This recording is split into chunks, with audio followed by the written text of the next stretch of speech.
is ease of doing business. To discuss this topic, we are very fortunate today to have no less than three of the top officials from the DILG, ARTA, and BFP to discuss the topic with us. To officially start off our program, I would like to first call on the chairperson of CFBCI's Young Entrepreneurs Committee, Ms. Jocelyn C., to give a brief introduction of CFBCI.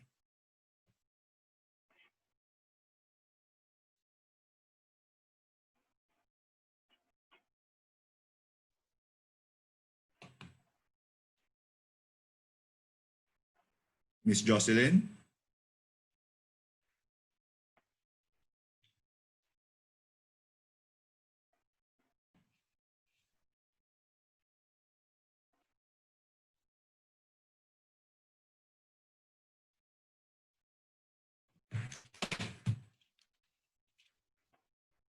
It seems Ms. Jocelyn is experiencing some technical difficulties.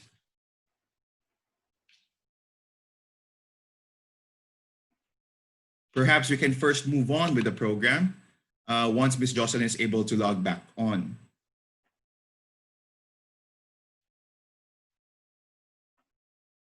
To give the welcoming remarks for our program, ladies and gentlemen, please welcome the President of CFBCI, Mr. Alejandro Ko.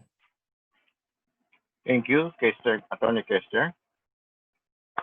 Our esteemed resource speaker, the Honorable Gentleman, Undersecretary Ifimako Densing, Attorney Jeremiah Belchica, and the Fire Chief Superintendent Jose Embang Jr., fellow CFBCI officers and members, participants of today's webinar, friends, ladies and gentlemen, a pleasant good afternoon to all, and welcome to CFBCI webinar on doing business with ease in the new normal. With us embracing and coping up with the new normal, CFBCI will offer on this webinar how to do business virtually, since face-to-face transactions are not advisable as part of our government health protocol.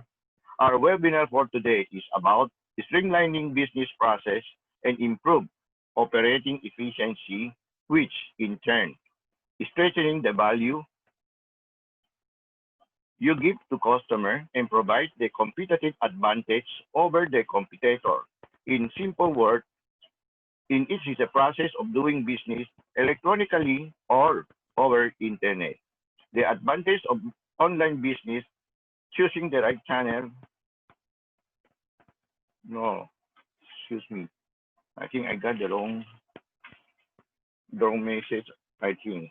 Wait. Okay, can you go back to Jocelyn, please?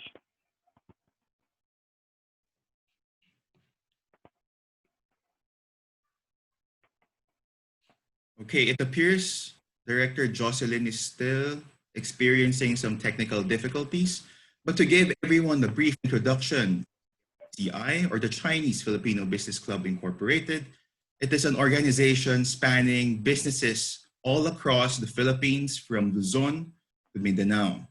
It has over hundreds of members spanning industries from agriculture, power, banking, finance, manufacturing, retail, agriculture, and the legal services. It is one of the most prestigious Filipino-Chinese business organizations. And one of our thrusts in this epidemic is to provide information and knowledge in order to help entrepreneurs tide out their businesses during this time of pandemic. So CFBCI has been conducting several webinars since the past month, and we will continue to have several webinars moving forward.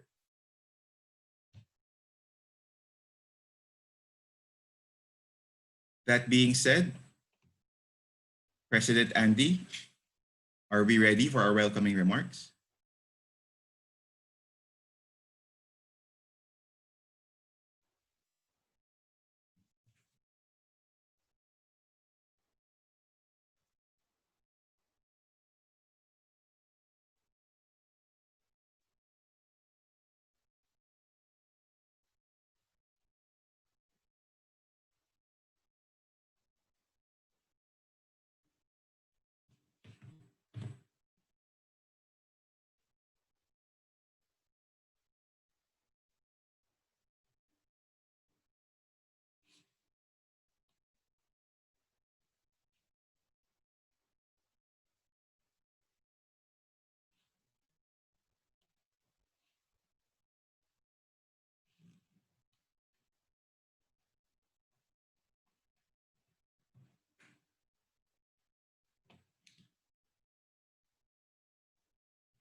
To introduce our speaker,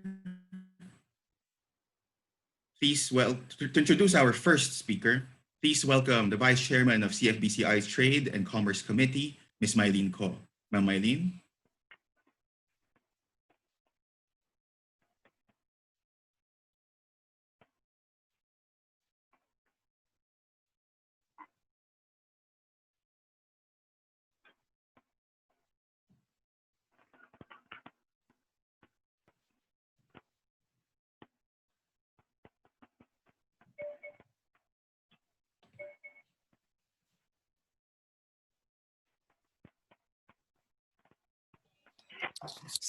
Sir Kester, dapat mauna si Ay, Yusek. Sorry. Sorry. Yusek, oo. Sir, naka-mute na ako. Pwede na ako. Okay. So everyone, please welcome the President of CFBCI, Mr. Alejandro Ko, for the welcoming remarks. Thank you, Kester.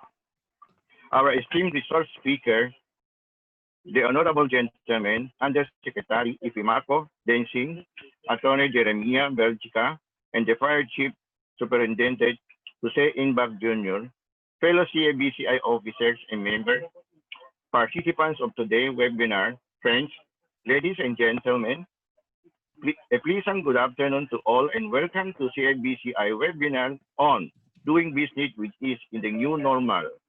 The economic impact of COVID-19 pandemic in our country has been very disruptive. It has adversely affected employment, essential service, food, and medical supply, especially our micro business, medium enterprise, or MSME, of which some have already closed their business.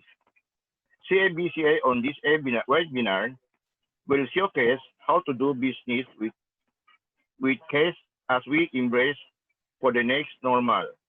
For our business to operate, we are bound to comply with all the needed requirements from different government office.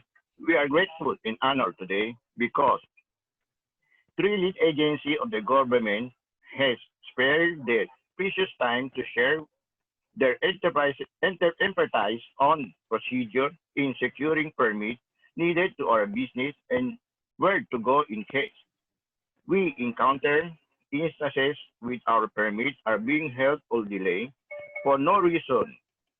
This topic is more with the discussion to us by our friend from the DILG, ARTA, and BFP.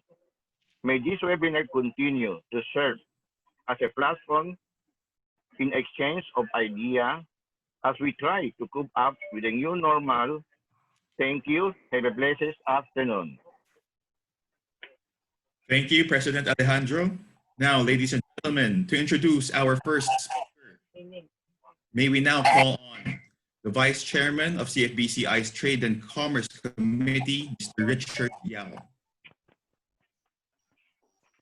Thank you, Attorney Kester. Good afternoon, ladies and gentlemen. It is a pleasure for me to introduce our first guest speaker for today. He is a public servant who is popularly known as an activist, pro-poor, and an environmentalist. He is a licensed certified public accountant. He finished his master's in business administration from the Ateneo Graduate School of Business, where he was awarded the gold medal for academic excellence. Likewise, he's also a professor of financial management and accounting of the same school. Prior to joining the Duterte administration, he held several top management positions in different private corporations. He is a recipient of numerous recognitions, and some of which are De La Salle University's top 10 Outstanding Young Men, International Champion Debater on Human Rights, 10 Outstanding Movers of the Philippines for 2017, Aliu Broadcasting Company's Public Service Award for 2017. As the DILG Undersecretary for Operations, he leads the Bantay Corruption Program Management Office, which aims to eradicate corruption. The program has three components: awareness, prevention, and prohibition. With this, hear from our speaker, how this program supports and enhances the ease of doing business initiatives of the government. Ladies and gentlemen, BCI is honored in presenting to you the Undersecretary for Operations of the Department of the Interior and Local Government, Yusek Epimaco B. Dancing III. Sir, I'll now pass the floor to you. Sir, I Thank you very much, sir, for the nice introduction. Yeah, thank you very much for the nice introduction. First of all, let me recognize the presence of Director General Jeremiah Belica of the Anti-Red Tape Authority, of course, Fire Chief Director June Mbang. I salute also the President of the Chinese-Filipino Business Club, Mr. Alejandro Ko, and all the officers and the members of this prestigious organization.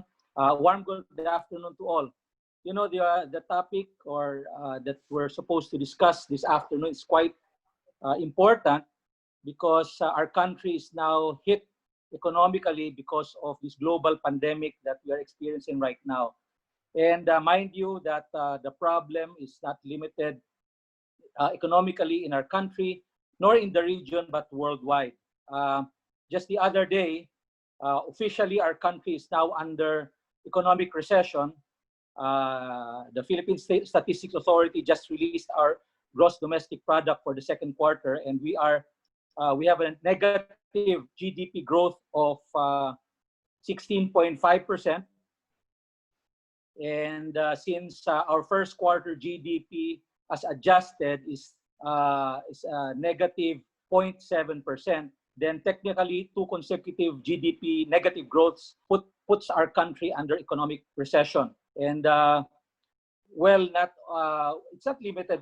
There are a number of countries worldwide which are now experiencing recession, but worst of all is the United States, which has a negative 33% GDP growth in the previous quarter. But more importantly, we have to move forward, and hopefully we can improve the projections by the end of the year, because our economic managers see that we will experience more negative GDP growth, and we may end up the year with a negative 6% negative GDP growth. This is something that we'll have to improve on, but these are just projections. So everything is now dependent on how business will thrive in the next 5 months till the end of the year. And the ease of doing business is quite a very important strategic area where we have to make sure that it will address all the issues of the businessman to be able to do business. Just recently, late last year, we have been ranked, or the Philippines has been ranked in the Ease of Doing Business survey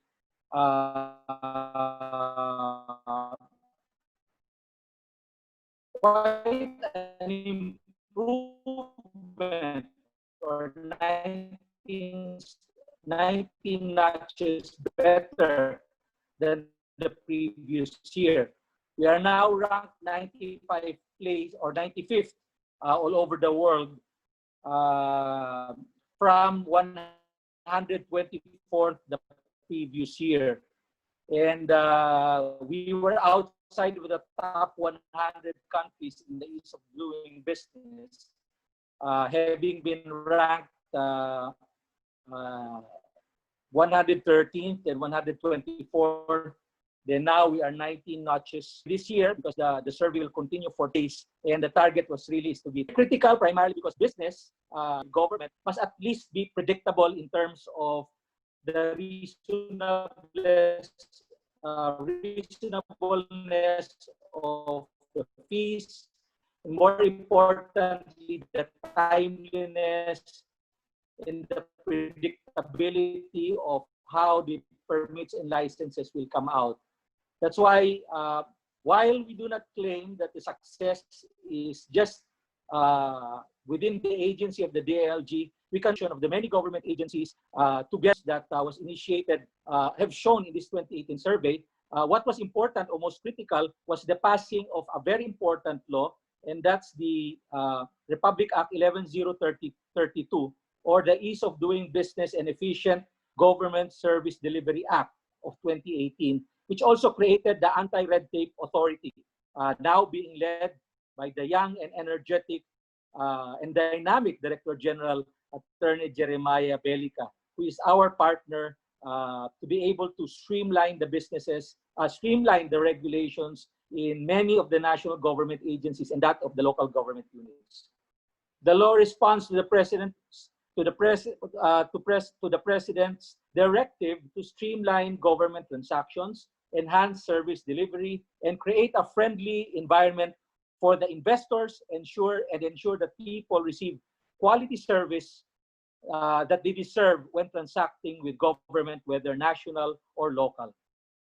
Given our mandate in supervising the local government units, the DILG is advocating a whole of government approach to be able to assist our local government units in implementing and promoting the streamlining of businesses and activities, specifically for government transactions, interoperability of government processes, and the strengthening of linkages and the coordination among stakeholders, especially amongst and between local government units.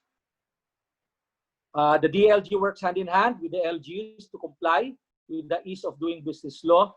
Recognizing the strategic roles of local governments, we have initiated several interventions to support them in fulfilling their mandates in advancing the provisions of the Ease of Doing Business law.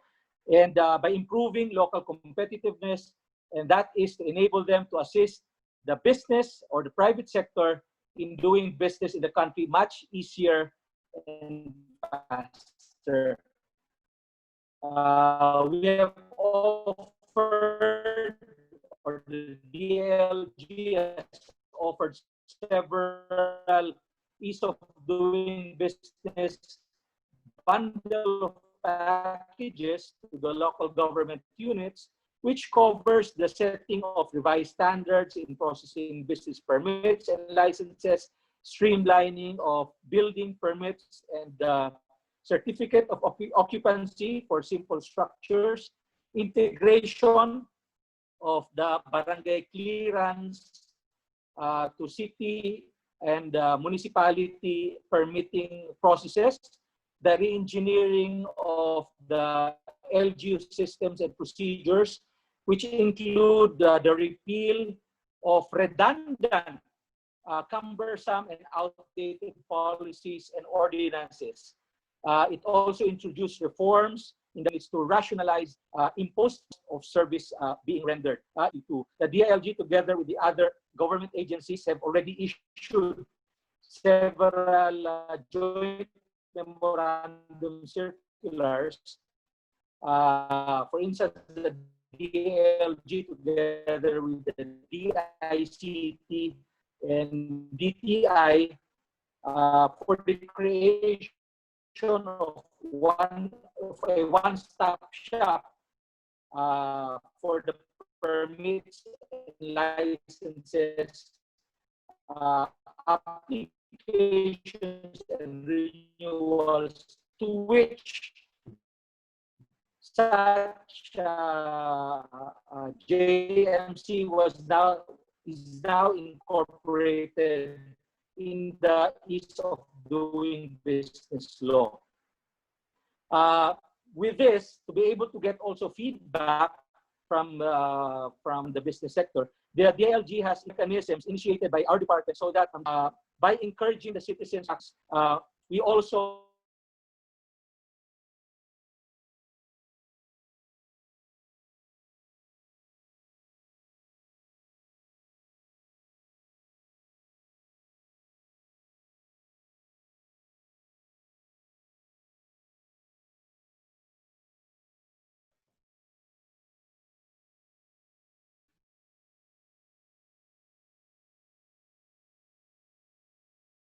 I believe the undersecretary is experiencing some internet issues.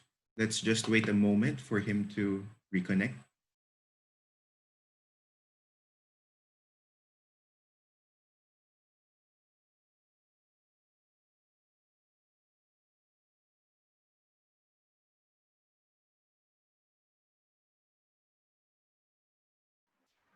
Okay.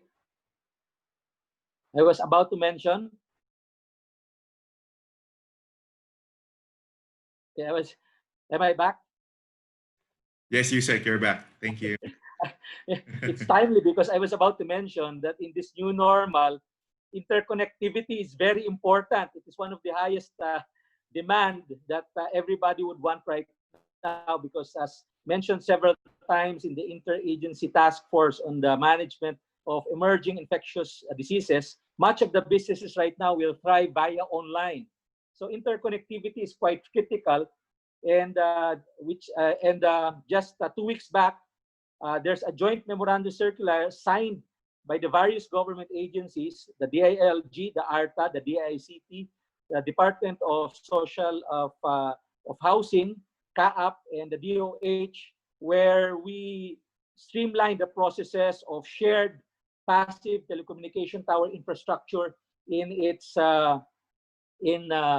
the issuance and processes of the issuance of permits and licenses.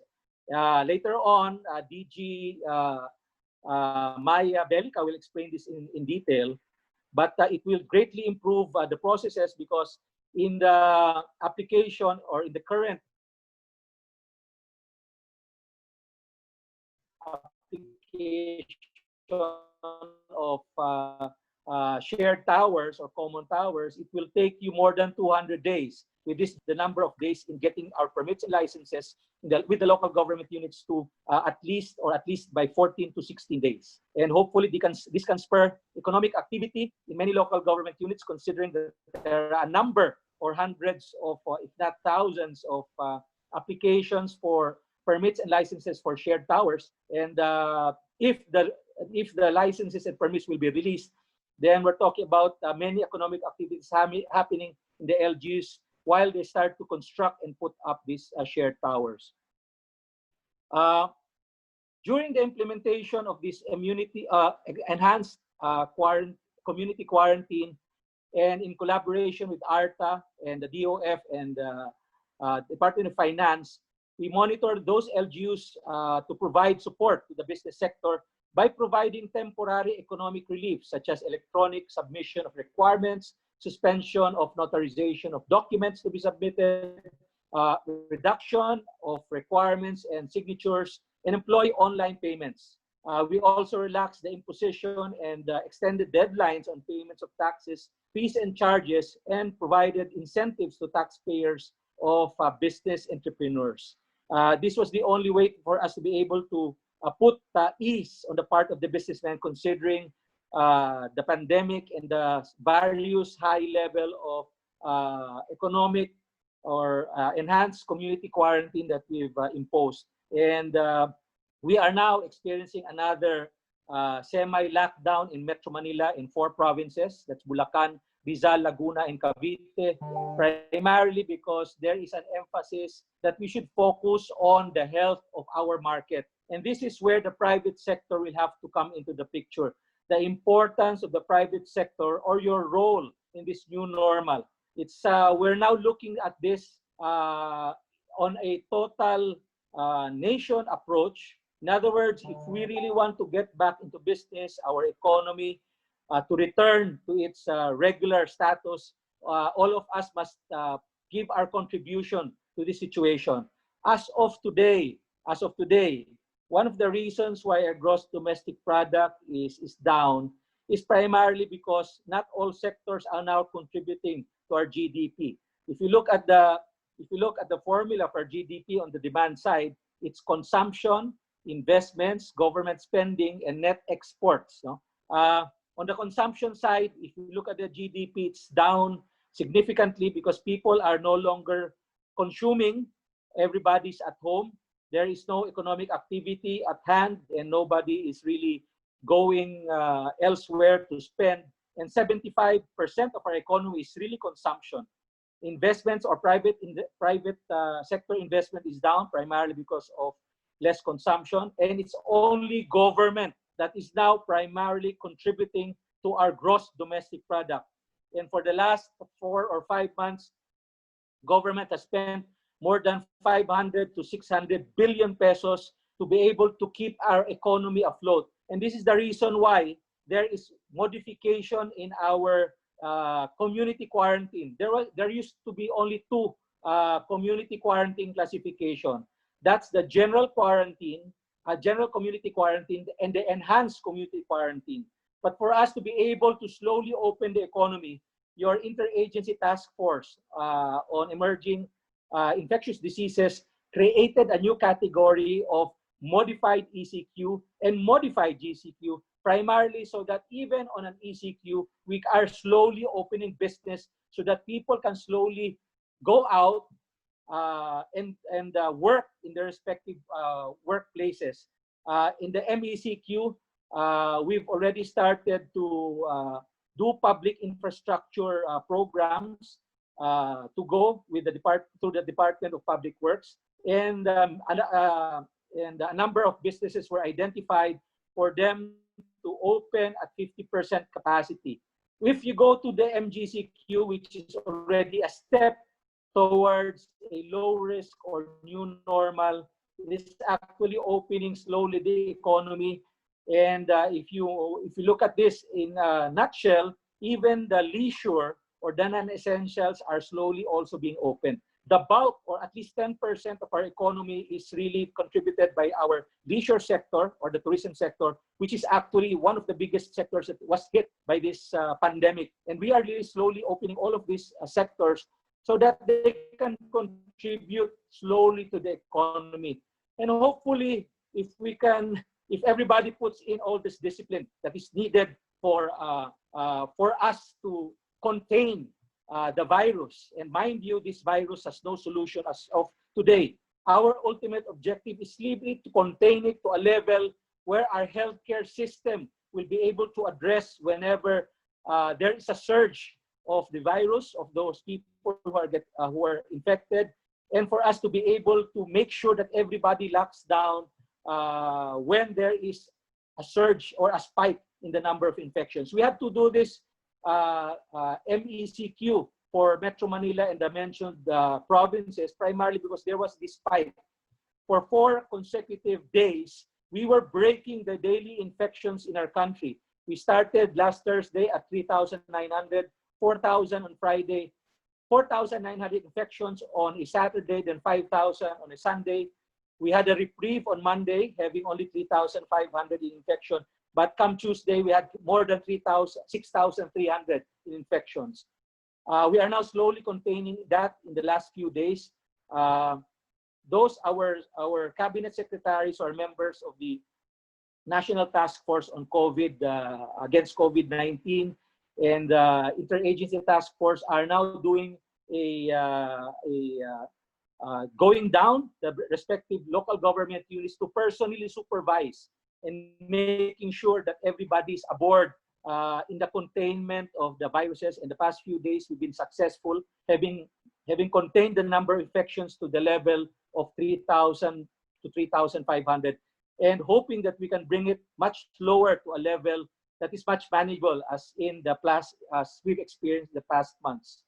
And the final message of our government officials is that let us interpret the numbers correctly.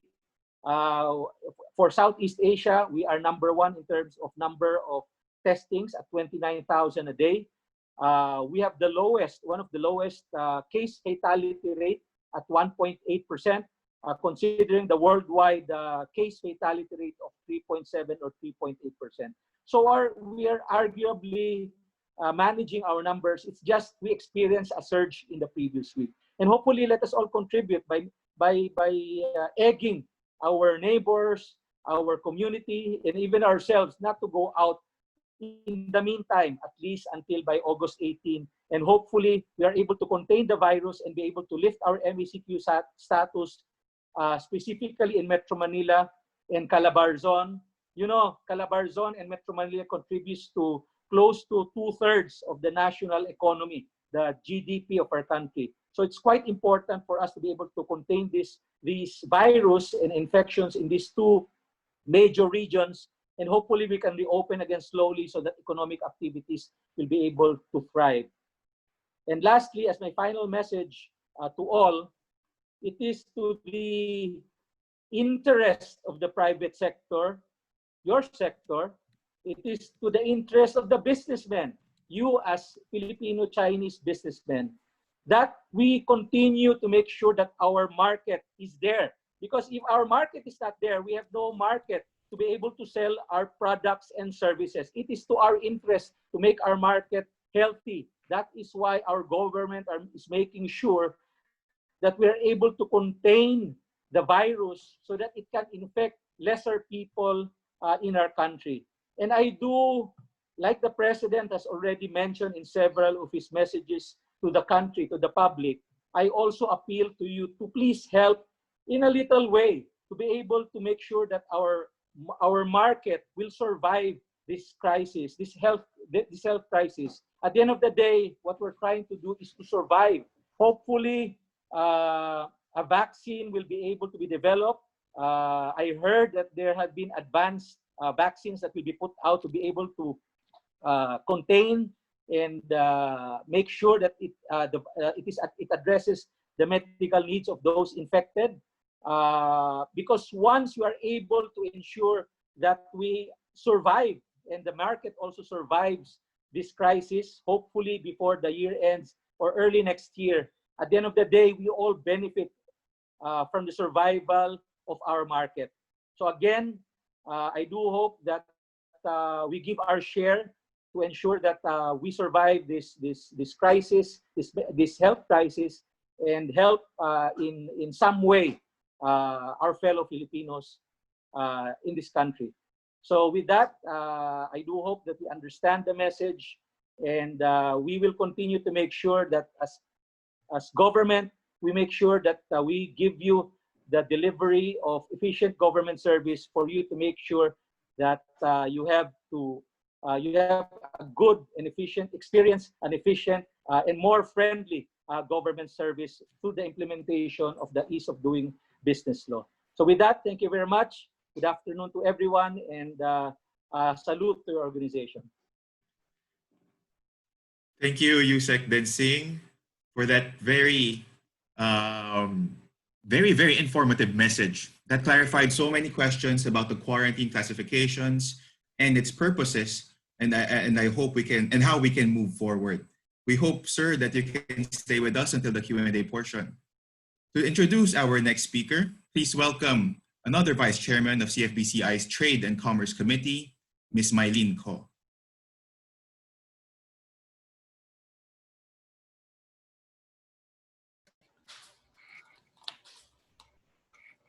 Hi, good afternoon to everybody.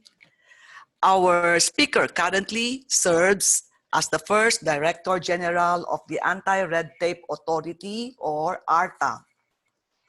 He was appointed last July 2019, working directly under the Office of the President. As Director General, he implements and oversees Republic Act 11032 through the following measures: improve ease of doing business, monitor compliance of government agencies and government employees, initiate investigations on complaints and file cases against erring government officials. His efforts are slowly bearing fruit. In the World Bank 2020 Doing Business report, the Philippines climbed up 29 notches from 124 to 95th rank out of 190 countries. This drastic climb was due to the concerted efforts spearheaded by ARTA. Prior to his appointment, he served as a founding and managing partner of his own law firm, the Belgica Aranas Balduesa de la Cruz and Associates. He hosted several radio programs in the span of over 10 years and currently hosting My Law IQ, an online show discussing various laws to the benefit of the public. On a personal note, I have known our speaker for quite some time. I also had the personal experience that he walks his talks. Lahat na ng very ay nasa kanya na. Very unassuming, very humble, very intelligent, very good public speaker, organizer, and training developer, and of course, very handsome. Now, the floor is yours, Director General, Attorney Mai Belhica. Thank you, Ma'am Maylene. It's always a pleasure. I'm very honored for all of those descriptions, especially the last one, the very handsome. Thank you, ma'am. To our friends from CFBCI, to my partner, and always fourth time na ho kami nagkasama this week sa mga meetings sa USEC Epidancing. Thank you, sir. And of course, for our BFP chief, thank you very much. I would now be giving you an update and also an overview of what we are facing now and the efforts that we are doing on the campaign against red tape and the easing of businesses in our country, easing of doing business in the country. Next slide, please.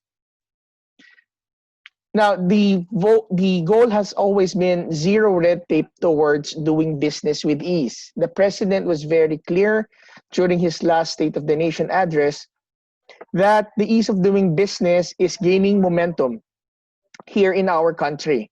And it is indeed gaining momentum. Na unti-unti na pong nangyayari ang mga bagay na atin pong inaasam so that we would finally achieve a streamlined and even e-governance system in our country. Next slide, please. And I will show you more. But let me just give you an understanding of our battle against red tape as a nation.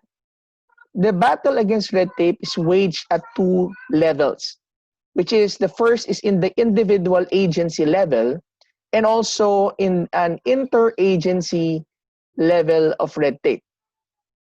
Let me just give you a little bit focus on these two levels. Next slide, please.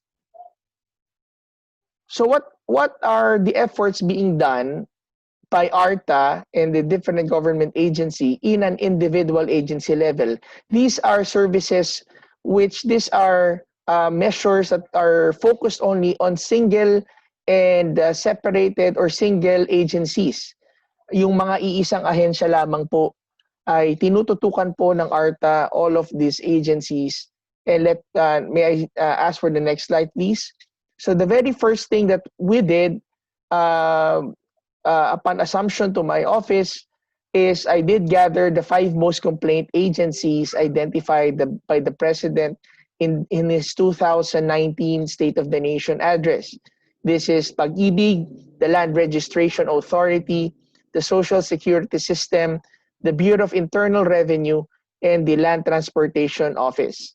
So from last year until this year, the efforts and also the measures to ensure that the backlogs would be addressed is continuing up till now in these 5 most complaint agencies. And I could honestly say that there has been a lot and drastic changes internally that has been implemented sa kanila. Although the reforms are still continuing, but I can assure you that all of the reform programs are already in the pipeline and we will see a more streamlined process. One particular example is during the tax payment last June 15 with the Bureau of Internal Revenue. ARTA was on the ground and during the last day of the filing, which is June 15, and we have seen a better process and a streamlined process since almost all of their systems in paying taxes are already online. Next slide, please. Now, this is very important for us to understand that in the new Republic Act 11032 or the Ease of Doing Business and Efficient Government Service Delivery Act of 2018, which also created our agency, it did prescribe now processing times for all government transactions. Lahat po ng government transactions ngayon should be classified as either simple transaction, complex transaction, or highly technical transaction. Meaning, if it is simple transaction, it is only given 3 days, and 7 days if it is complex transaction, and 20 days if it is highly technical transaction.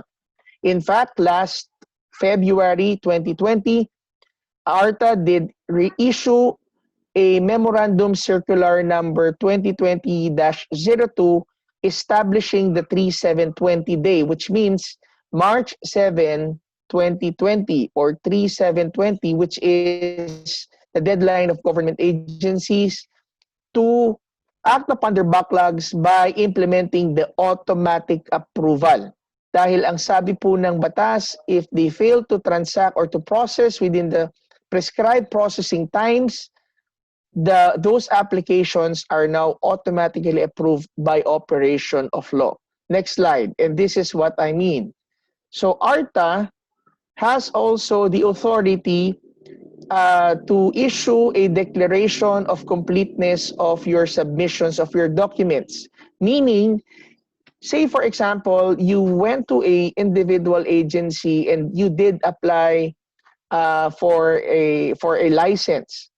In that license, it has to be in that agency. They should have a citizen's charter that states all of the requirements, all of the steps, and even how much fees do you need to pay in order for you to complete your application, as well as the prescribed processing time. Now, if they fail to act on your application, despite you having been fully paid and also fully compliant with all of your submissions, your application is already deemed automatically approved. We have to understand that because of the new law now, the government services, the paradigm or the mindset for government services has now been shifted. Before, it is incumbent upon the citizen to really prove to the government agencies that their application is complete, that they are well-meaning citizens who wants to just get those business permits and those applications.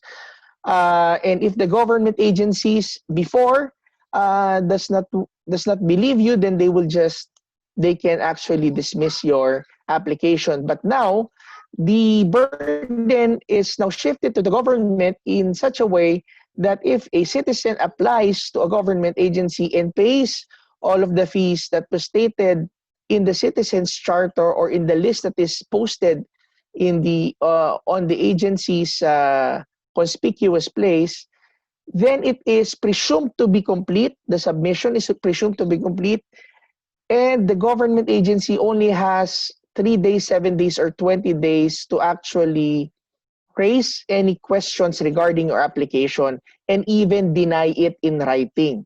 Failure for the government agency to deny your application in writing renders your application automatically approved by operation of law.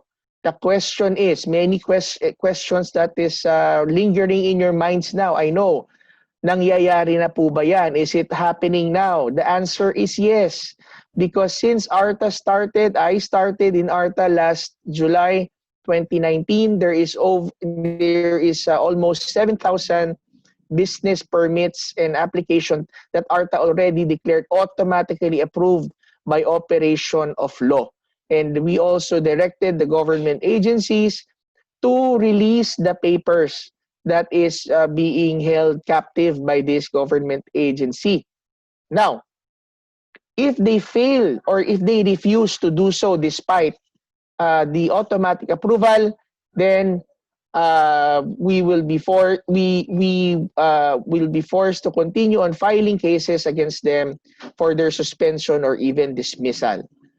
Maybe you have been reading the news lately, and you might be following the news on the common towers, and this is the same thing that I did mention, and we did mention the automatic approval provisions of the law, and local government agency and local government units through the help of DILG are also now being called to really automatically approve all of their pending applications. So we can expect in the coming days more automatic approval to come. Next slide, please. Now, this is also an important idea that would be very helpful for each and every one of you. This is the Citizens Charter. Now, you have, if you've been listening to some of the president's speeches, he did mention that for government agencies to provide a list, they call it listahan. The president said to government agencies, magbigay kayo, maglaan kayo ng listahan dyan. You provide for a list that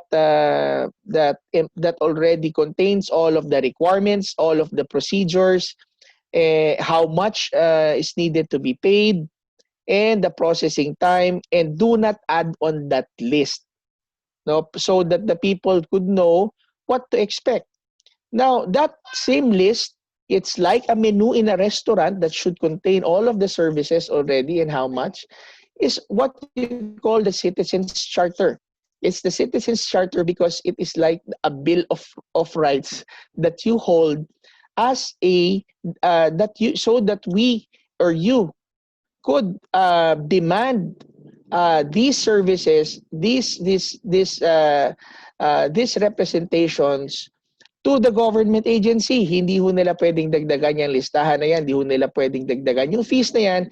And if they do, that is again another violation of Republic Act 11032.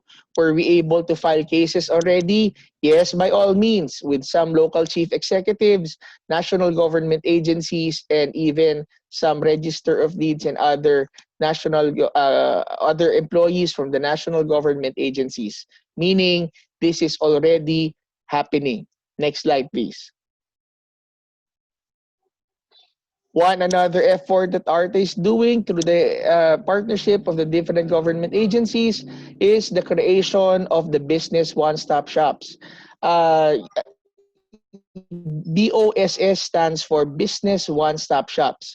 The law stated, the Republic Act 1102 stated that by 2022, all local government units or LGUs should have an electronic business one-stop shop. Now, there are many local government units who claim to have business one-stop shops in their localities already. But, you know, ARTA and also DILG is continually checking on these local government units and their processes to really determine if their so-called one-stop shop are really one-stop shops. Let me just explain why. You know, bringing all the offices together in one location does not make it a one-stop shop. A one-stop shop has certain features and character.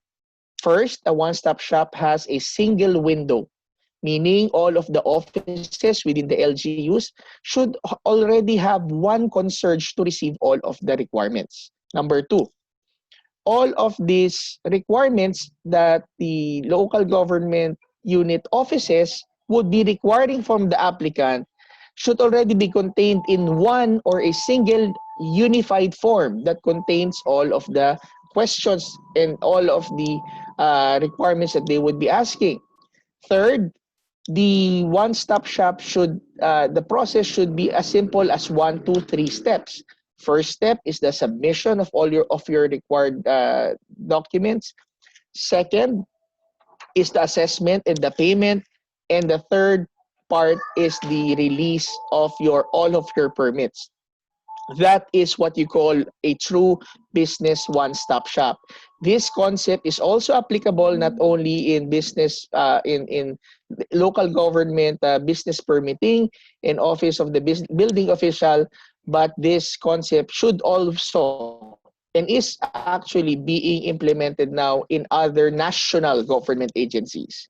Okay, so next slide, please. So as I've mentioned, the electronic BOS, can we just go back to the slide very quickly? I'm sorry.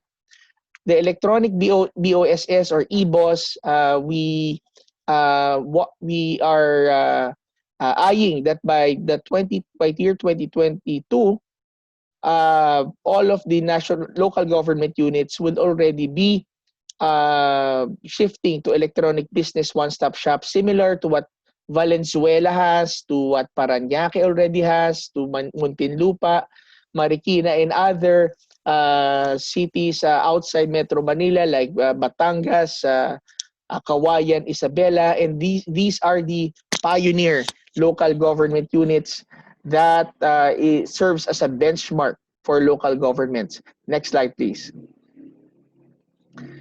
Now, on the streamlining and reengineering, ARTA is also helping government agencies through our Better Regulations Office, our Compliance Monitoring and Evaluations Office, and also providing training through our Regulatory Management Training Division. Also, through the recent Administrative Order number 23, signed and issued by the Office of the President, all government agencies are required to eliminate over-regulation and promote efficient government service. This now complements to our MC Circular 2020-02, which is the 3720 day. So lahat po talaga ngayon ay kinakailangan tanggalin ang mga hindi kinakailangan at padaliin ho ang mga proseso. Next slide, please. Now, so what I mentioned a while ago are the efforts of ARTA in an single agency level. No, lahat po ng mga government agencies now, yan po ang ginagawa natin sa kanila on an agency level. But there is an effort which is more important, in my opinion, that we are doing in an interagency level. Next slide, please. To address interagency red tape. Now, this is what we call the National Business One-Stop Shop that we did formally launch last February 28, 2020. So the National Business One-Stop Shop, it co-located and unified and automated the different national government agencies in accepting business application and e-payment for one-person corporations. So if you want to register a corporation, you have to go through several government agencies just to have it registered. First, you need to go to SEC, and then you need to go to the local government unit, and then you need to go to the BIR, and then SSS, the PhilHealth, and Pag-ibig. Total time is approximately about 33 days to 40 days. Now, through the National Business One-Stop Shop, you can already register with the SEC, BIR, SSS, PhilHealth, Pag-ibig in 1.5 days. So very soon, once we go 100% online with this will not even take a day in registering all of your corporation in all of these 5 different agencies. So this is very exciting. So pwede naman po palang magawa at ito po'y ginagawa na po natin. Now with this National Business One-Stop Shop model, we are now scaling it up to apply to different sectors of our society. Next slide, please. I've explained a while ago the concept of a business one-stop shop. Next slide, please. Now, my friend Yusek Epi Dancing mentioned a while ago our efforts for the ease of doing business. DTI used to lead the efforts of the ease of doing business, but because ARTA is now here, now ARTA is leading its efforts. And we are very glad to say that because of the joint efforts of the many of all of the government agencies, last year, we experienced one of the highest jumps of the Philippines, which is from 124th rank in the world to 95th rank in the world, which is 29 notches. But the 95th rank is one of the highest ranking that we have ever experienced. I think it tied the highest rank that we ever had in the history of this survey. But we believe that this coming 2 years would be very exciting because we would be setting records and new highs for us. And our target is that we would enter the 40th or even the 20th percentile, global percentile. No, mga ano po yan, mga 70th rank to the 50th rank. Yan po ang atin pong nakikita po dyan. Next slide, please. Next slide, please. This is, we'll just not no longer dwell on that. Now, this is very important, and this has connection with what we have been hearing from the news about the telco towers. Now, we launched the program ni Himaya, the ARTA's flagship program, which is the national effort for the harmonization of efficient measures of interrelated agencies. Next slide, please. Now, the Nehemiah program is a sectoral-based interagency streamlining effort that takes as its consideration the speeding up and realization of the socio-economic agenda of the Duterte administration. The program has a definite period and clear target, which is 52% reduction of time, cost, requirements, or procedures within 52 weeks for key sectors of society in 2020. The program of reform for each sector shall be spearheaded by the different department secretaries, whose respective department exercises jurisdiction over most, if not all, of the sector. I'll explain further. Next slide, please. Now, the legal basis is, of course, our law, Republic Act 11032, our IRR, which calls for the adoption of a whole-of-government, if I may say now, whole-of-nation approach in re-engineering government services. Administrative Order number 23, which I did mention, and also this is in line with the Philippine Development Program of 2017 to 2020, ensuring people-centered, clean, and efficient governance. Next slide, please. Now, the priority sector for the program ni Himaya for this year, for this first 52 weeks, are the following: the connectivity or telecommunication sector, the socialized housing sector, the starting a business in the food and pharmaceutical industry, mainly on FDA, DOH, and the other registry for businesses concerning food and pharma, the logistics sector, and the power and energy through the Energy Virtual One-Stop Shop. Next slide, please. Now, to give you a picture of what we had before, what this administration inherited in the many years of overregulation, ito po yan. Ito po yung dahilan kung bakit ho natin ginawa itong program ni Himaya. Because when we did review, is that the connectivity telco sector offices, you need to go to 10 offices, 60 regulatory requirements. Housing construction, 27 offices, 78 permits, 46 signatures, and 300 plus documents.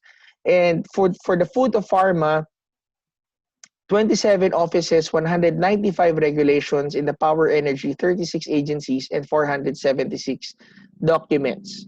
Next slide, please. So ito po ay yung atin pong mga larawan. We call that the horror slide. So we are doing and we are reducing and taking a bull-headed approach with these sectors now. Now, this is just the organizational structure of the program ni Himaya. You see the program rebuilders is the Office of the Executive Secretary, ARTA, the Office of the Cabinet Secretary, DBM, DICT, NEDA, DILG, and the Development Academy of the Philippines. In the leftmost column, you could see the 5 different sectors, which is telco, housing, food and pharma, logistics, and energy. And all of the other logos that you see are the different agencies that would be part, or that are already part of the program ni Himaya, who is currently streamlining all of these sectors. Next slide, please. Now, this is just some pictures, what we've been doing in the strategic planning starting last year, talking with the different cabinet secretaries. Of course, the CABSEC Nograles is the co-chair of program ni Himaya. Next slide, please. You could see, of course, a DBM secretary who is in charge of overseeing the entire management of the government bureaucracy, the Department of Health for the Food and Pharma, and of course our good secretary Ed Anyo, who is very supportive and a very critical partner of the ease of doing business effort. Next slide, please. And you could see even the executive secretary, who is in full support of who's also the primary authority in really pushing for the ease of doing business, as well as our good secretary Greg Hunasan, in charge in the infrastructure of ICT. Next slide, please. Now, it was officially launched March 4, 2020, before the lockdown. Umabot na po kami. And it continued and persisted during the lockdown and all of the efforts. Next slide, please.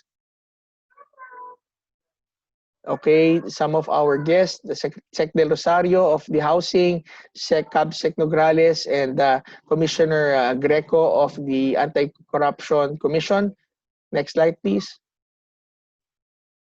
Now, this is the numerous programs and meetings that we had on the telecommunications streamlining effort. Gusto ko malaman ninyo that since last September, we've already identified and started to discuss and even really streamline these processes. It's really not that simple. It's not because you have to really look at their different charters, different laws, and operations within, from the local government units up to the national government units, and even the needs of the private sectors. Next slide, please. Thus, we are very happy last July 23, as mentioned by Secretary Densing, the first ever digitally signed Joint Memorandum Circular number 1 series of 2020 were signed by the different government agencies, ARTA, the ICT, the ALG, DPWH, the SHUD, the OTR through CAAP, FDA, and Department of Health. I will go through very quickly what are the reforms that was made. Next slide, please. On the telco tower, this is the digitally signed Joint Memorandum Circular. If you know, we are now pushing towards digitalization even of our signatures. Next slide, please. Okay, for the DILG, it removed the Sangguniang Panglungsod Bayan resolution as part of prerequisite for building the towers and emphasized for the rationalization of fees and charges. The DSUD, which is the Department of Human Settlements and Urban Development through the leadership of Secretary Del Rosario, removed the Homeowners Association consent as a requirement for the locational clearance through the revision of the former HLURB locational guidelines. Next slide, please. And also the DICT continues to ensure the standards and policies relevant to the JMC are up to date with future issuances.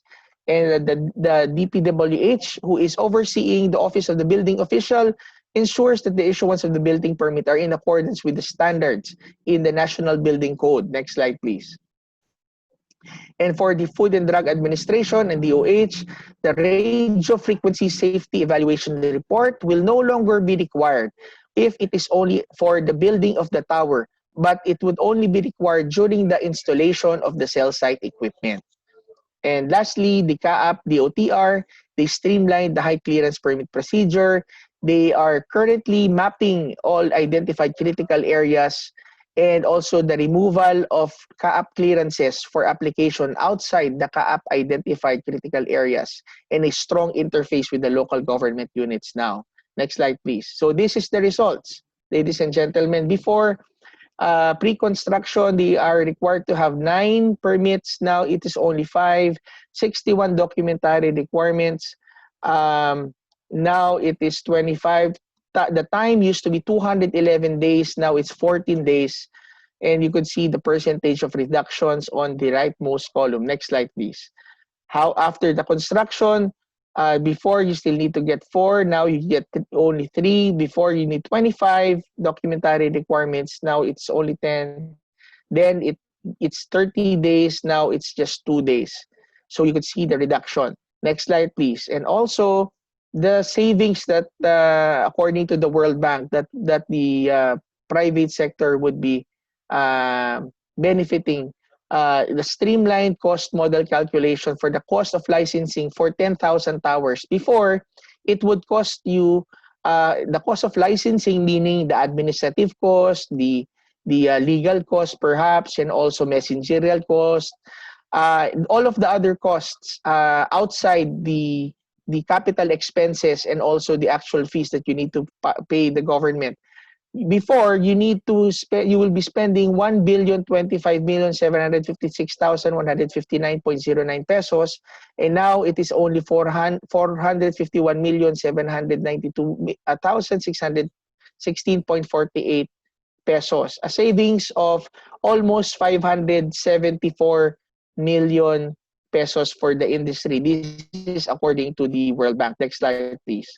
I will be ending very shortly. This is very important para po sa inyo na mga involved sa mga tower companies, the automatic approval provision that states that all of the only 7 working days for barangay offices and 7 working days for local government units and 7 working days for all national government agencies, as long as your application is related to installation and operation of telecommunications broadcast tower facilities. Next slide, please. Next slide, please. Now, let me just say, as I end, let us remember that the train of reform against red tape is already on the move. In it are the hopes and the aspirations for a better, streamlined, and e-government or e-governance for our country. The President is very serious in our campaign against red tape and for the ease of doing business. And there are only 2 choices. The first choice is for all of us to join in the train of reform for the private sector. Please do tell us if you need to tell us, because the ARTA is for you. But for those who would choose to stay on the tracks and not to join the train of reform, just stay on the tracks and the train of reform will just run over you. Thank you very much and God bless you all.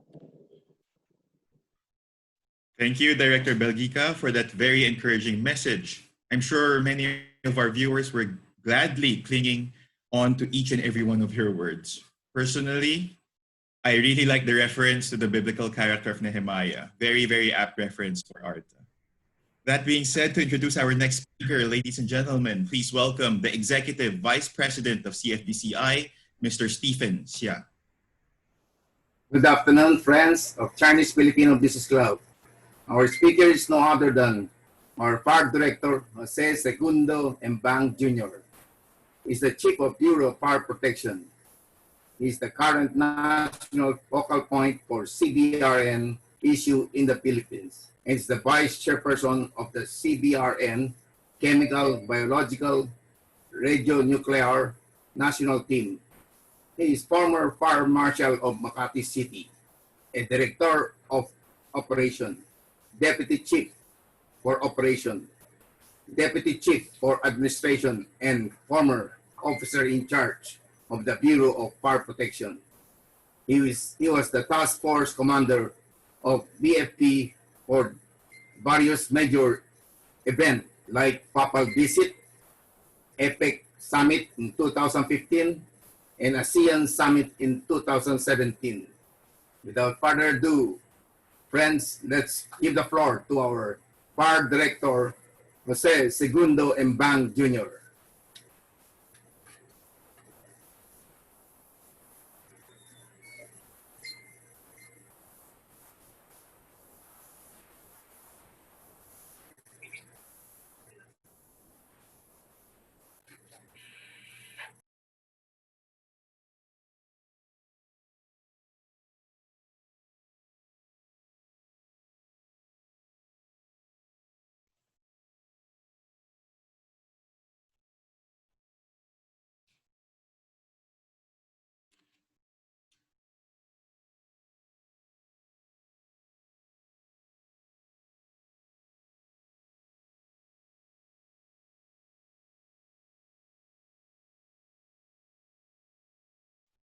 Chief.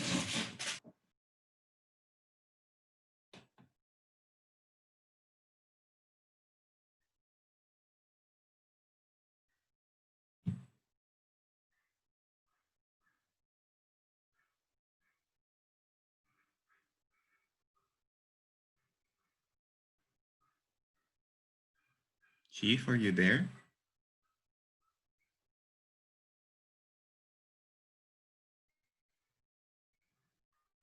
Ladies and gentlemen, let's please wait for a few minutes.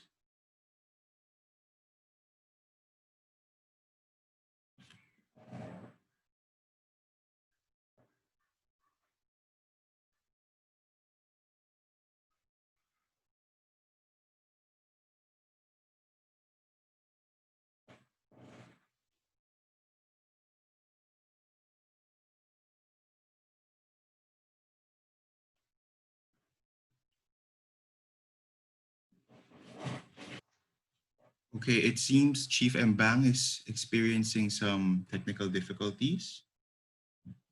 Perhaps in the meantime, we can proceed with the Q&A.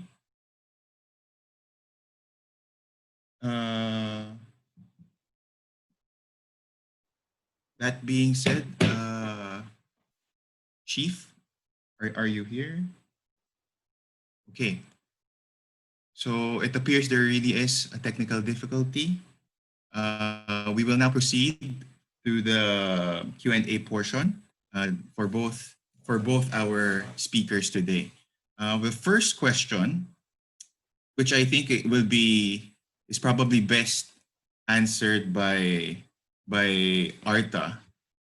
Sir, the question is to which agency or office, and how do we seek redress against officials for grave abuse of authority or negligence without being targeted for retribution by those respondents? Yeah, thank you very much, Panyero, Attorney Kesterton. Yeah, we have a lot of we receive a lot of complaints from the private sectors, and we do understand, we're quite familiar with the concern of actually of retaliation from different government agencies. Now, of course, you could if it's a local government issue, you could go also to the DILG, but you could also go to ARTA, because ARTA could also initiate what they call a motu proprio investigation. So what we can do normally, if you have important questions or matters that or red tape matters that is being exacted against you, you just tell us, the government agency, tell us what type of transaction, and what we normally do is we require that government agency to release all of the pending list in that certain industry, so as to not expose, the person who did report to us. Marami na pong nagsumbong sa amin at marami na po tayong natulungan. And I do want to encourage you that let us not abet corruption. Wag ho tayong bibigay sa kanila. Do not let them force you to engage into any illegal activity, because at the end of the day, we would just be propagating the system. As long as the president is here, Yusek Densing, Secretary Anyo, myself, we would be doing all of that that we can in order to be able to get rid of the nasty ones in our government office. But let me just point out that according to the Republic Act 11032, the penalty for failure to process within the processing time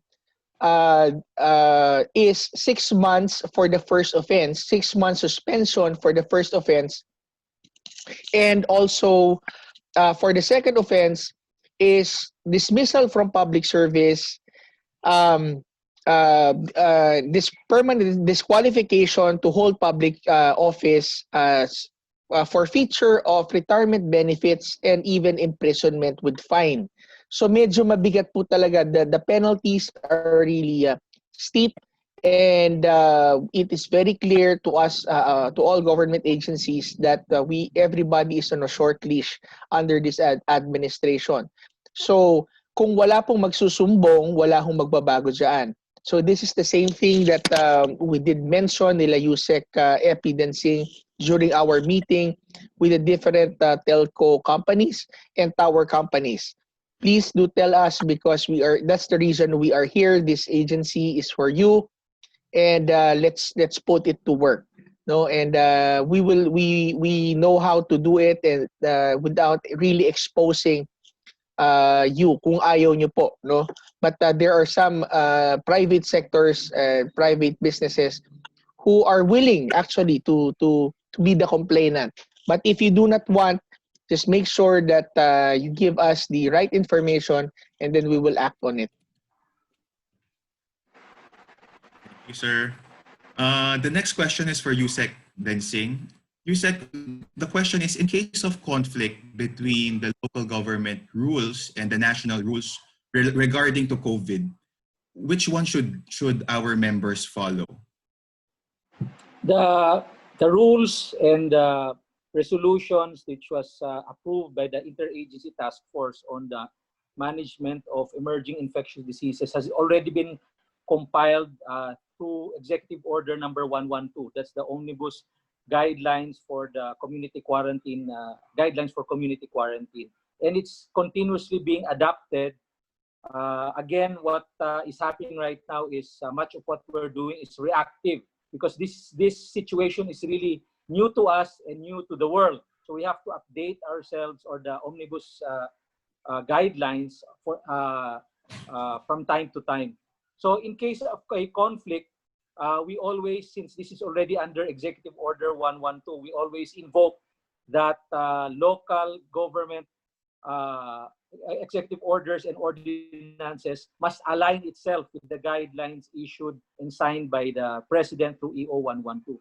And this was even emphasized during the first Bayanihan to Heal as One Act, which had a 3-month life, primarily because it was actually a law that gives the President emergency powers. It was emphasized through the law that any conflict of the issuances and guidelines issued by the national government, any local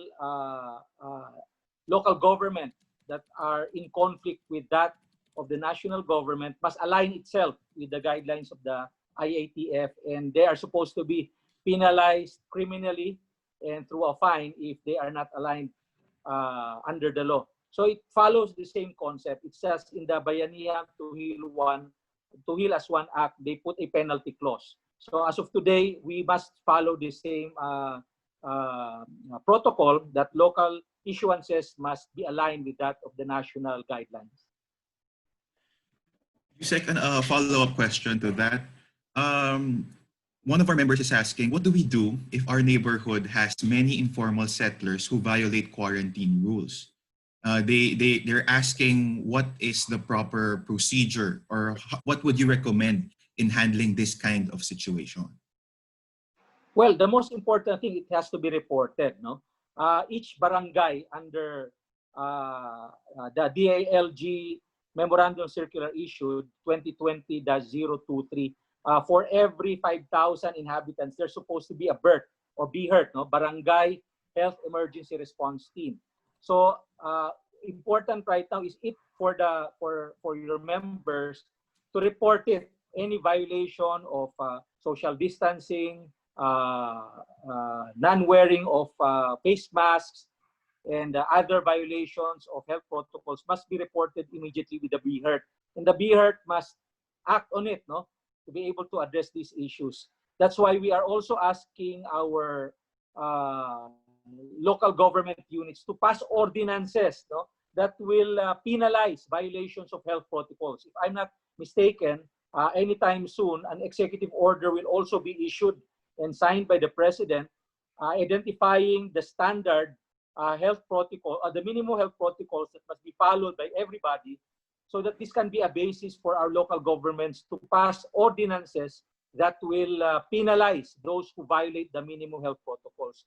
But in the meantime, aside from the BHERT, you can also report it to the Philippine National Police, who of course will have to go to the area and confirm violations of the minimum health protocols as stated in the omnibus guidelines. Thank you, Yusek. This next question can probably be answered by both speakers, and it's a very, very well-asked question among our members. So is there a way to streamline the numerous permits that our trucks need to get when crossing local government units? It's very costly and dangerous, as 1/4 of the windshield is already covered with sticker. May I bossing Epi? Go ahead, go ahead, go ahead. May I start, bossing? Thank you, attorney. For the person who did ask that question, I did show a while ago in my presentation the priority sectors for the streamlining, and it did include the logistics sector. The other day, we did sign a joint memorandum circular together with DTI, BOC, and PPA on the automation of the payment schemes on the ports and the BOC. You will see that many government agencies are still challenged when it comes to digital payments and digital solutions. This is just the first portion of what we call for the streamlining of the logistics sector, and that particular concern that was raised is actually one of the main reason why we really need to streamline it. The very concept that we are foreseeing now is similar to what we have actually on the Rapid Pass. The concept that we have now with the Rapid Pass, that a single pass that is actually easily recognizable by all, not only LGUs but also should we say economic zones. Dapat ho siguro isa na lang kasi ma-aksidente na ho yung mga truck drivers natin because they just cannot see anymore where they're going, especially at nighttime. But the effort now is already to harmonize to harmonize the processes, not only between these local government units but with the national government agencies. So yan po ay ina-address na po natin, and I believe that the group for the logistics would be convening soon, and I'm sure that the DILG would also be profusely again be part and rigorously be assisting in the ease of doing business efforts po. DG, follow-up question, Rob. Yes, sir. Go ahead. Just add, when the GMC was signed, all we have to do is now just to cascade it to the local government unit. Yeah. The many problems in the 4 years that I've been in government, the many issues of LGUs that I've encountered, which is common to everybody, is many national government issuances do not reach the local government unit. So cascading is a major issue. And this is what I have been emphasizing at the DILG, that once critical memorandum circulars are issued, especially in this case, in the ease of doing business, we should cascade it immediately. And if you remember, DG Maya, this was what I have emphasized yesterday when we met with the local government leagues, that the JMC that we have signed 2 weeks back or 2 Thursdays back must be cascaded to all local government officials so that this can be fast implemented immediately in the local government level. And hopefully they cannot make that excuse that they do not know that there was such a memorandum circular. Thanks. Thank you. Yusek and DG, may nagtatanong po, no? Is it possible raw to have an ARTA representative in every LGU? In the LGU or from the LGU? From the LGU, I think Yusek. I think Yusek, that ginawa na natin yan, Yusek, no? When we signed the joint memorandum circular for the creation of the regulatory reform teams. And also in the IRR of the ease of doing business, it now requires all government agencies to have what you call an ARTA unit, or we call it actually now CART, no? A Committee on Anti-Red Tape. And I believe that is part of the the reform initiatives that we're having, not only in the LGUs, but to all government agencies are already required to have their Committee on Anti-Red Tape. nangyayari na po yan. Thank you, sir.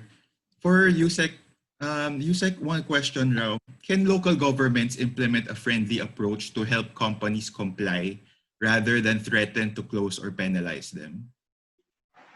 Correct. That's the very essence of the anti-red tape authority, and this was actually emphasized by the president several times. No, again, Davao is always the best example of the ease of doing business. And when we talk about ease of doing business, for local government officials, including those employees of the national government, to be friendly in their approach specifically to the private sector and the business individuals applying for permits and licenses. This was emphasized by the president, and this is the reason why he has been emphasizing he doesn't want any queuing.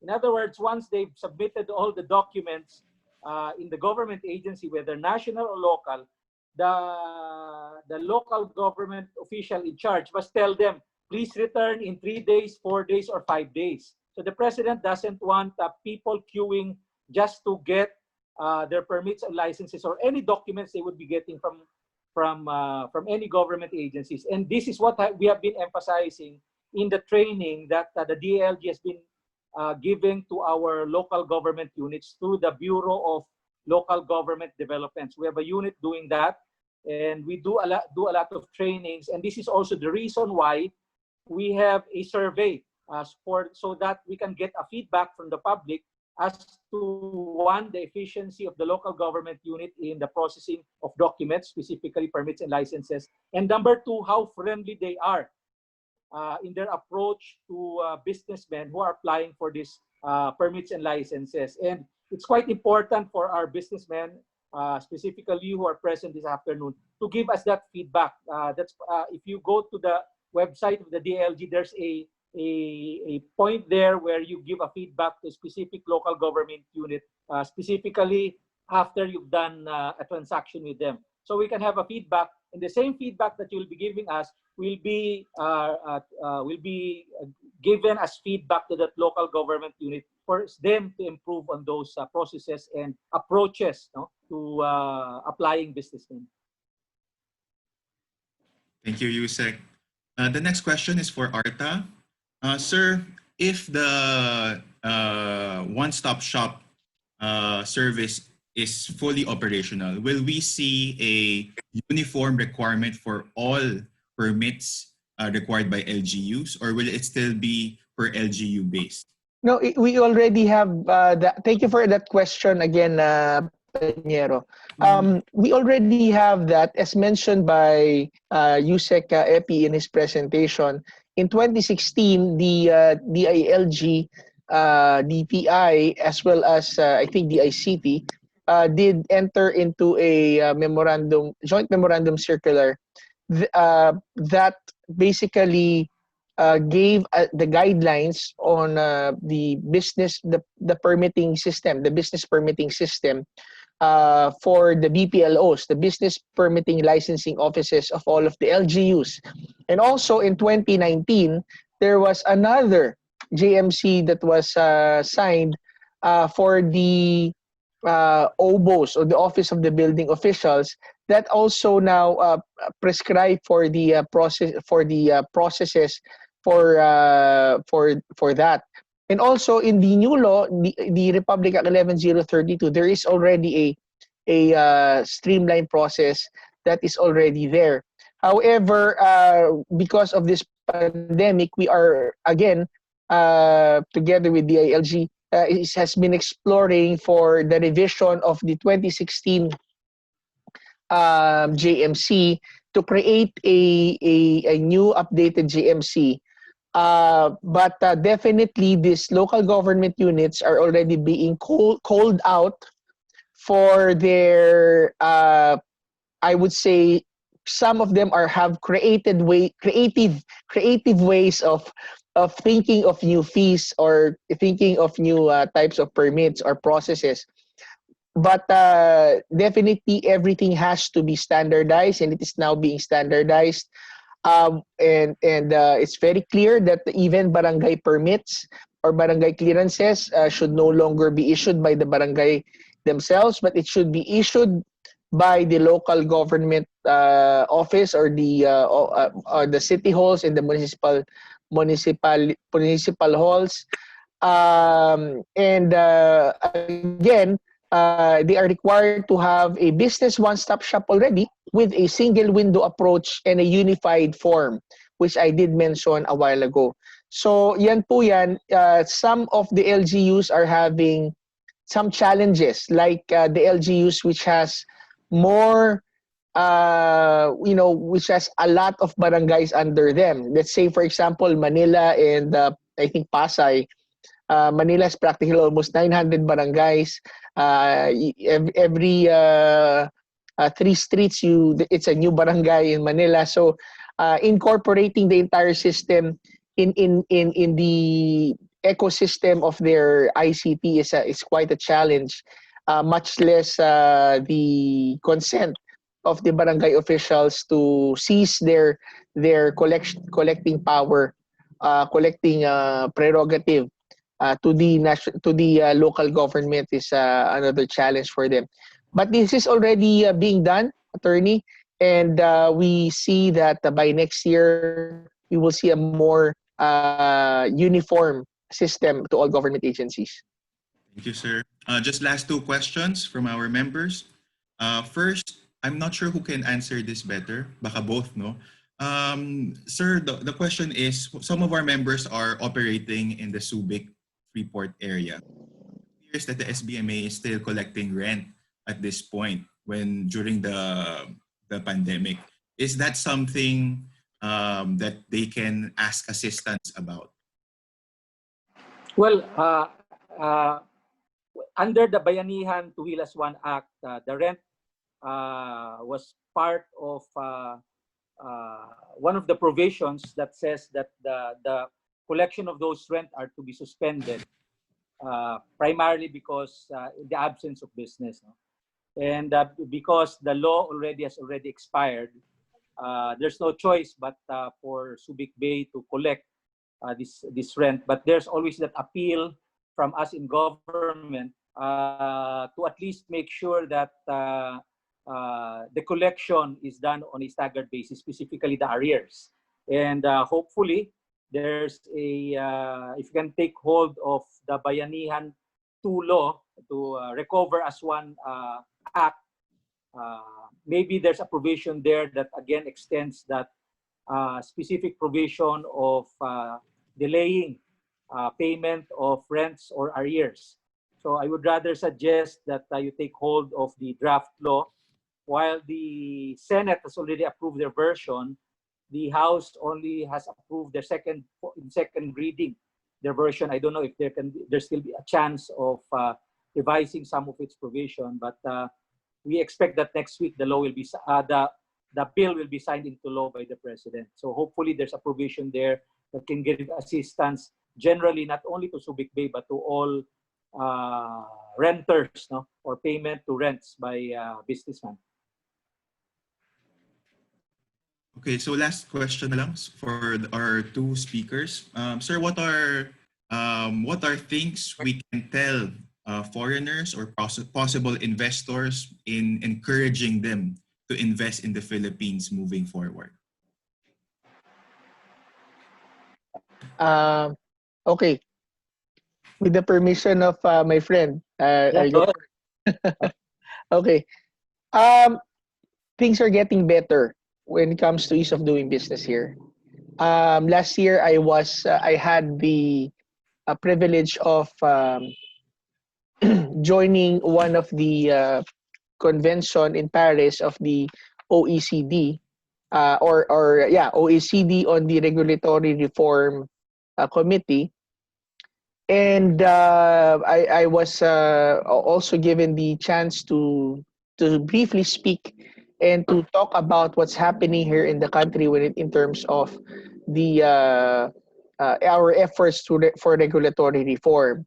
So I did mention to them this Republic Act 11032 as well as what ARTA is doing and can do having both empowerment function that helps government agencies to streamline, and also enforcement function, which empowers us to investigate and file cases as well. They were actually surprised to know that there is such a law and an agency that is now here in the Philippines, because according to the other country representatives, that this law and this agency is unique to the Philippines. This was not patterned anywhere else. This was not given to us or ramped to us by other countries. This came because as a response to what we need as a country right now.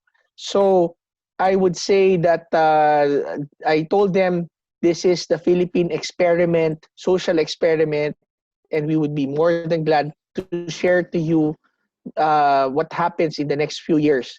And I even told them, and they even said that although the Philippines is quite a latecomer in the regulatory reform game amongst the international counterparts, but once the Philippines committed through this administration, grabe naman daw talaga yung commitment, because it did not only pass a new law, but it created a new agency, and that agency is directly under the office of the president. So again, the ease of doing business reform is really gaining momentum, and it's just getting faster and faster. And let me just say this, Attorney Kesterson, before I leave. I would be assigning one staff for your organization to interface. So pwede niyo pong namin tanggapin diretso ang mga reklamo po ninyo, kasi again, para sa inyo po ito, hindi po ito para sa amin. So Mr. Jaire Bringas, my executive assistant, is here. So he would be interfacing with your agency, Ms. Mylene and Sir Kesterson. I think you have their number. So that's it, sir. Consider us as your partner, and we hope to invite you in some of our consultations. Maraming salamat po, Yeah, DG. Attorney Kester, Sorry, Yusek. Yeah. May habol. Yes, sir. Go ahead. Ano lang, for even during the community quarantine situation or classifications, my office have been receiving a lot of inquiries on specifically from neighboring Singapore and China for investments here in the Philippines, including those in Europe. And some of them were even interested in flying over. However, because of our situation right now, they're not allowed to enter. But I think the DFA and the IATF has already approved certain immigration classifications for certain individuals to enter into our country, specifically the long-term investors and foreign residents in our country. One was very clear. They've already written a letter to one housing agency, specifically proposing a minimum of $100 million investment in the housing sector. So that's a minimum investment depending on their evaluation of our housing needs, primarily because they saw that we have at least 5 million houses backlog. And they are now in the phase of signing a memorandum of understanding. So it's still very aggressive. But mine right now is for the local investors. If they cannot do business, at least on a face-to-face basis, look at the possibility of doing business online. And this is the reason why the importance of the JMC signed 2 Thursdays ago by the various government agencies, because there is now a push to do business online. And this is the only way to be able to restart and jumpstart our economy through that basis. Not to mention that this is an initial phase of what we call the 4th industrial revolution that might happen, or that is actually happening right now in other countries and moving forward maybe in our country. So that's it, Attorney. Thank you, sir. Yusek, sorry, may last question lang. Wait, super last question. Someone is asking, the LGU in San Jose del Monte, Bulacan implemented a total lockdown. Is this approved?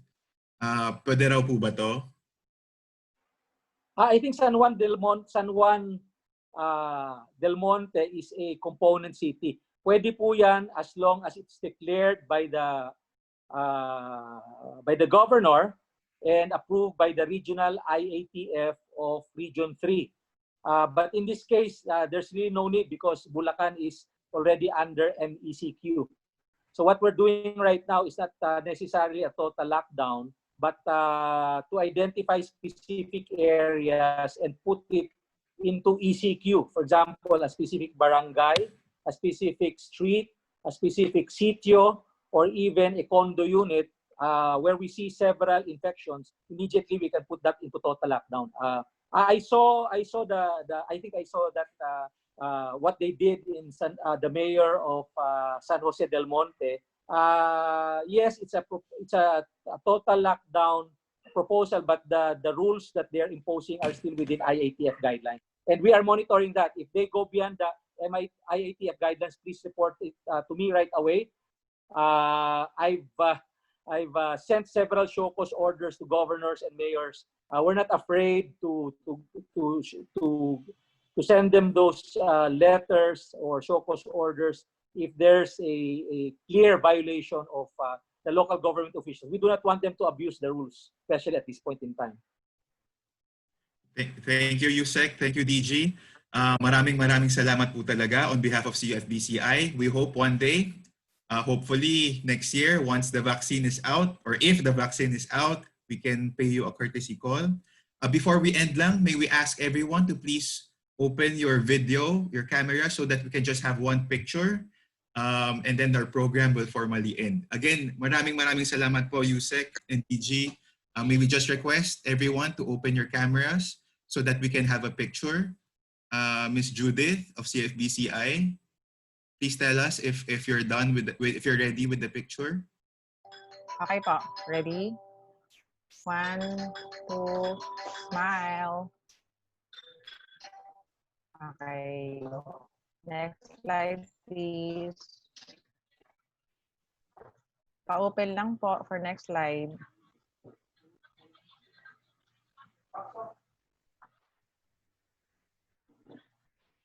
Okay na po. Thank you po. Okay, so again, maraming salamat po sa inyong pag-accept sa amin. If there is anything CFBCI can assist with in the future, please, we would be more than happy to cooperate with the government. To everyone else, thank you again. Salamat, DG. Salamat. Thank you very much. Thank you po. To everyone Stay else. safe, everyone. Thank you. Thank you. DG. Boss. Thank you. Stay safe. And Ma'am Eileen, have a thank good you. weekend.